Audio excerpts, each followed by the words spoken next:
నమస్కారం. మే 1 తేదీ నుంచి 4 తేదీ వరకు ఈ 4 రోజులు కూడా కన్యా రాశి వారి జీవితంలో ఎప్పుడూ చూడని విధంగా మారబోతున్నాయి. అవునండి. ముఖ్యంగా కన్యా రాశి వారు మీ ఇంట్లో ఒక అద్భుతమైన దివ్య శక్తిని అనుభూతి చెందబోతున్నారు. ఇది ఒక హెచ్చరిక లేక హలో అండి. నమస్కారం అందరికీ. మనలో ప్రతి ఒక్కరికి కూడా ఎవరితో చెప్పుకోలేని ఎన్నో సమస్యలు ఉంటాయి. అలాంటి ఎన్నో సమస్యలకి పరిష్కారం చెప్పడానికే అలంపూర్ జోగులాంబ జ్యోతిష్యాలయం గురూజీ సీతారామరాజు గారు. ఒక్కసారి వీరిని నమ్మకంతో కాంటాక్ట్ అయ్యి చూడండి. వారి యొక్క సెల్ నెంబర్ వచ్చి 9948253372. ఫోన్ ద్వారానే జ్యోతిష్యం చెప్పబడును. ప్రేమించిన వారు దూరం అవ్వటం, భార్యాభర్తల మధ్య గొడవలు, అత్త కోడళ్ల మధ్య మనస్పర్ధాలు, పెళ్లి కుదరకపోవటం, విద్య, ఉద్యోగం, వ్యాపారం, చెడు ప్రయోగాల నివారణ, ఇలాంటి మొదలగినటువంటి ఎటువంటి సమస్యలకైనా పరిష్కారం చూపగలరు. స్త్రీ పురుషుల ఎటువంటి సమస్యలు ఉన్నా నమ్మకంతో గురువుగారిని ఒక్కసారి సంప్రదించండి.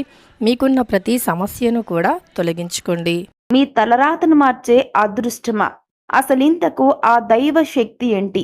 ఆ శక్తి వల్ల రాబోయే రోజుల్లో మీ జీవితాల్లో ఎలాంటి మార్పులు రాబోతున్నాయి అనేది తెలుసుకోవాలనుకున్న ప్రతి ఒక్కరూ కూడా ఈ వీడియోని చివరి వరకు చూడండి. చూడకపోతే రాబోయే భారీ అవకాశాన్ని కోల్పోయి మీకంటే దురదృష్టవంతులు ఎవ్వరూ ఉండరని జ్యోతిష్య పండితులు చెప్తున్నారు. కాబట్టి ఆ దివ్య శక్తి గురించి తెలుసుకోవాలన్న ప్రతి ఒక్కరూ కూడా ఈ వీడియోని తప్పకుండా చూడండి. అప్పుడే మీకు ఆ దివ్యశక్తి మీ ఇంట్లో ఏ మూలన దాగి ఉందో తెలుస్తుంది. అలాగే వీడియో కనుక మీకు నచ్చినట్లయితే వెంటనే ఒక లైక్ చేసి మీ సపోర్ట్ని మాకు అందించండి.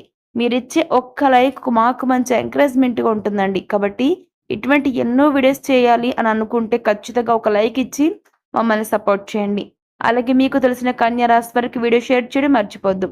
కామెంట్ సెక్షన్లో ఓం నమ శివాయ అని కామెంట్ చేయండి. ఇకపోతే మన ఛానల్ని ఇప్పుడే సబ్స్క్రైబ్ చేసుకోండి. సో ఇక ఏమాత్రం ఆలస్యం చేయకుండా వెంటనే వీడియోని స్టార్ట్ చేసేద్దాం. ప్రస్తుతం మనం కన్యా రాశిలో జన్మించిన జాతకుల జీవితంలో గ్రహగతులు ఎలా ఉన్నాయో చూద్దాం. ప్రస్తుతం మే ఈ యొక్క 2026లో గ్రహాల సంచారం చాలా కీలకంగా ఉంది. కన్యా రాశి వారికి గురు గ్రహం 10వ స్థానంలో సంచరిస్తూ శని ప్రభావం తగ్గుతున్న ఈ తరుణంలో ప్రకృతిలోని కొన్ని శక్తులు మీ ఇంటిని ఆవాహిస్తాయి.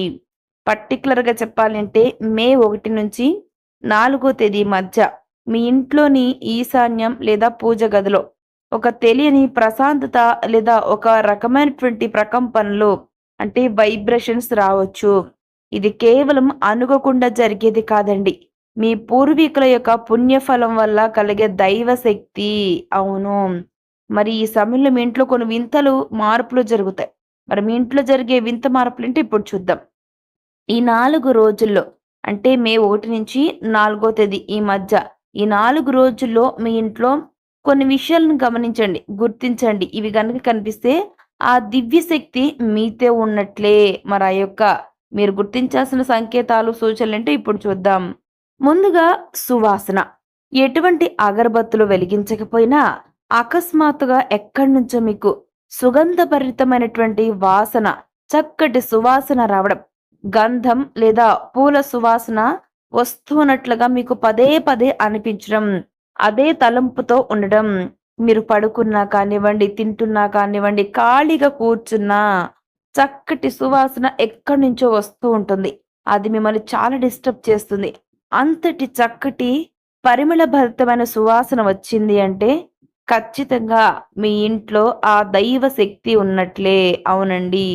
మీ ఇంట్లో ఖచ్చితంగా సువాసన వస్తుంది అంటే అగరబత్తులు ఇలాంటివి వెలిగించకపోయినా కూడానండి వస్తుంది అంటే ఖచ్చితంగా ఆ దైవ శక్తి మీ ఇంట్లో ఉన్నట్లే. గుర్తుపెట్టుకోండి. అయితే ఇది కేవలం అనుకోకుండా జరిగేది కాదండి. మీ పూర్వీకుల పుణ్యఫలం వల్ల ఆ దైవ శక్తి మీ ఇంట్లోకి రావడం జరిగింది. కాబట్టి ఈ 4 రోజుల్లో మీ ఇంట్లో ఇటువంటి విషయాలు మీరు గమనిస్తూ ఉండాలి. అవునండి. దివ్య శక్తి మీతో ఉంది అని అనడానికి ఈ సువాసన ఒక కారణం. గుర్తుపెట్టుకోండి కన్యా రాశి వారు. ఇకపోతే దీపజ్వాల. మీరు వెలిగించే దీపం నార్మల్ టైంలో కంటే మామూలుగా కంటే ఎక్కువ ప్రకాశవంతంగా నిలకడగా వెలగడం.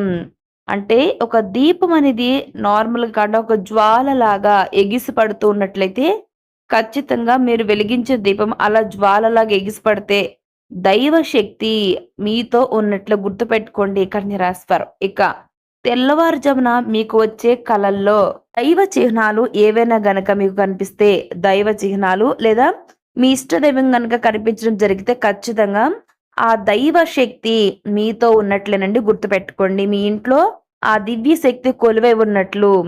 ఇక అకస్మాత్తుగా ధన ప్రాప్తి కలగడం, ఆగిపోయిన పనులు లేదా రావాల్సిన డబ్బు అకస్మాత్తుగా మీ చేతికి అందడం, ఇలా జరిగినా కూడా ఆ దివ్య శక్తి మీతో ఉంది అనడానికి గల కారణం. అంటే ఎక్కడో మీకు రావాల్సిన డబ్బు ఉంది, అది ఎప్పుడో మీరు మర్చిపోయారు అసలు. అలా ఆ విధమైన డబ్బు కానివ్వండి, లేదా మీ పూర్వీకుల ఆస్తి కానివ్వండి, అకస్మాత్తుగా ఉన్నట్లుండి వస్తుంది. ఈ సమయంలో గతంలో ఆగిపోయిన పనులు కూడా మీరు స్టార్ట్ చేస్తారు.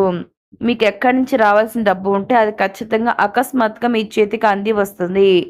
ఇక ఇదే సమయంలో మనోబలం పెరుగుతుంది. అంటే అనవసర భయాలు పోయి ఏదైనా సాధించగలను అనే నమ్మకం మీకు కలుగుతుంది. నిన్న మొన్నటి వరకు మీ మీద మీకు ఎటువంటి నమ్మకం కూడా లేదు. నేనేమీ సాధించలేనేమో, నా జీవితం ఇంతేనేమో అని అనుకుంటూ భయపడుతూ ఉన్నారు. కానీ ఈ సమయంలో మీరు మనోబలాన్ని తెచ్చుకుంటారు. అనవసర భయాలు వీడిపోతారు. ఏదైనా నేను సాధించగలను, yes I can do it అని మీరు అనుకుంటారు. నేనేది అయినా సరే సాధించగలను అనేటటువంటి కాన్ఫిడెన్స్ మీలో ఎప్పుడైతే వస్తుందో అది మీకు నమ్మకంగా మారుతుంది. నేను ఏదైనా సాధించగలను అనే నమ్మకం కలగడం వల్ల మీలో ఆత్మస్థైర్యం పెరుగుతుంది. అదేనండి మనోబలం పెరుగుతుంది. దీనివల్ల ఏంటి అంటే మీరేదైనా ఒక గోల్ పెట్టుకున్నారంటే అతి త్వరలోనే రీచ్ అవుతారు. దానివల్ల మీ లైఫ్ సెటిల్ అవుతుందండి. మరి ఇదే సమయంలో కన్య రాశిలో జన్మించిన జాతకులు మీరు చేయకూడని కొన్ని తప్పులు ఉన్నాయి, చేయాల్సిన పరిహారాలు కూడా ఉన్నాయి. ముందుగా మీరు చేయకూడని ఆ తప్పులేంటి, చేయాల్సిన పరిహారాలు ఏంటి, ఈ యొక్క వాటిని మీరు పాటించడం వల్ల మీకు రాబోయే రోజుల్లో జీవితంలో ఎలాంటి మార్పులు వస్తాయో చూద్దాం. ఈ దివ్య శక్తిని మీరు ఆహ్వానించాలంటే ఈ 4 రోజులు కొన్ని నియమాలు పాటించాలి. లేదంటే ఆ శక్తి మీ ఇంటిని వదిలి వెళ్ళిపోతుందండి. మరి ఈ సమయంలో మీరు పాటించాల్సిన నియమాలు ఏంటంటే మాంసాహారం, మద్యం నిషేధించడం. మే 1వ తేదీ నుంచి 4వ తేదీ వరకు ఇంట్లో సాత్విక ఆహారం మాత్రమే తీసుకోవాలి.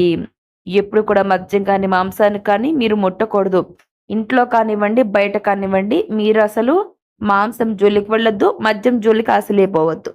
ఇక శుభ్రత, ఇంటి ముఖద్వారం వద్ద ఎప్పుడు కూడా దీపం వెలిగించి లక్ష్మీదేవికి ఆహ్వానం పలకాలి. ఇంటి గుమ్మాన్ని చక్కగా తుడిచి పసుపు కుంకుమ బొట్లు పెట్టాలి. గుర్తుపెట్టుకోండి, పరిశుభ్రతగా ఉండాలి. ఇంటి చుట్టుప్రక్కల కానివ్వండి, ఇంట్లో కానివ్వండి, శుభ్రత పాటించండి కన్యరాశి వారు.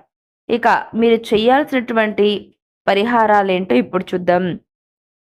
ప్రతి బుధవారం కూడా శ్రీ విష్ణు సహస్రనామ స్తోత్రం పఠించడం వల్ల బుధుడి దోషాలు తొలగిపోయి మీరు తీసుకున్న నిర్ణయాల స్పష్టత వస్తుంది. అలాగే దుర్గాదేవికి మీరు శుక్రవారం లేదు అంటే మంగళవారం సమయాల్లో నెయ్యితో దీపం వెలిగించండి. దీపం వెలిగించి ఎర్రటి పువ్వులతో ఆ తల్లిని పూజించండి, ప్రసన్నం చేసుకోండి, భక్తితో ప్రేమతో పూజించండి. అమ్మ ఖచ్చితంగా కరుణిస్తుందండి. మరి మీ ఇష్ట దైవానికి ఈ సమయంలో నైవేద్యం పెట్టేటప్పుడు అది పూర్తి పాత్రలో ఉండేలా చూడండి. కొంచెం తీసి పక్కన పెట్టకండి. చాలా మంది ఇలానే నైవేద్యం చేసి కాస్త తీసి పక్కన పెడుతూ ఉంటారు. ఇది కరెక్ట్ కాదు. దేవుడికి ఈ విధంగా నైవేద్యం వండిందంతా తీసుకెళ్ళి దేవుడి ముందు నైవేద్యంగా పెట్టారు అనుకోండి, మీరు అనుకున్న పనుల్లో ఖచ్చితంగా విజయం సాధిస్తారు. మీకు ఎటువంటి ఆపద ఉన్నా దాని నుంచి బయటపడతారు. అలాగే ఆ యొక్క దివ్య శక్తి ఏదైతే ఉంటుందో అది మిమ్మల్ని ఈ సమయంలో పైకి తీసుకొస్తుంది. మీకు డబ్బుకు లోటు లేకుండా చేస్తుంది. అన్ని రకాలుగా మిమ్మల్ని ఒక రకంగా చక్కటి పొజిషన్లో ఉంచుతుంది. మీకు దేనికి లోటు లేకుండా ఆ దివ్య శక్తి చూసుకుంటుంది. అయితే మీకు ఒక చిన్న హెచ్చరిక అండి. మే 1వ తేదీ నుంచి 15వ తేదీ వరకు కన్య రాశి వారికి పని ఒత్తిడి పెరగచ్చు. కానీ మే 1 నుంచి 4వ తేదీలో మీరు పొందే ఈ దివ్య శక్తి మీకు ఆ ఒత్తిడిని తట్టుకునే శక్తినిస్తుంది. అవునండి. ఇదే సమయంలో మే 5వ తేదీ నుంచి 10వ తేదీ మధ్య మీరు తీసుకున్న నిర్ణయాల్లో జాగ్రత్తగా ఉండండి. మీరు గనక ఈ 4 రోజులు భక్తితో గడిపితే ఆ దివ్య శక్తి మీ ఇంట్లోనే ఉండిపోయి రాబోయే కాలం అంతా మీకు అండగా ఉంటుంది. చూసారుగా ఈ 4 రోజుల కన్య రాశి వారికి ఎంతటి అదృష్టం తీసుకురాబోతున్నాయో. మరి ఈవిడ మీకు ఎలా అనిపించింది? నచ్చిందా? నచ్చితే లైక్ చేయండి, తెలిసిన వరకు షేర్ చేయండి, కామెంట్లో ఓం నమః శివాయ అని కామెంట్ చేయండి. అలాగే మన ఛానల్ని ఇప్పుడే సబ్స్క్రైబ్ చేసుకోండి. Thanks for watching.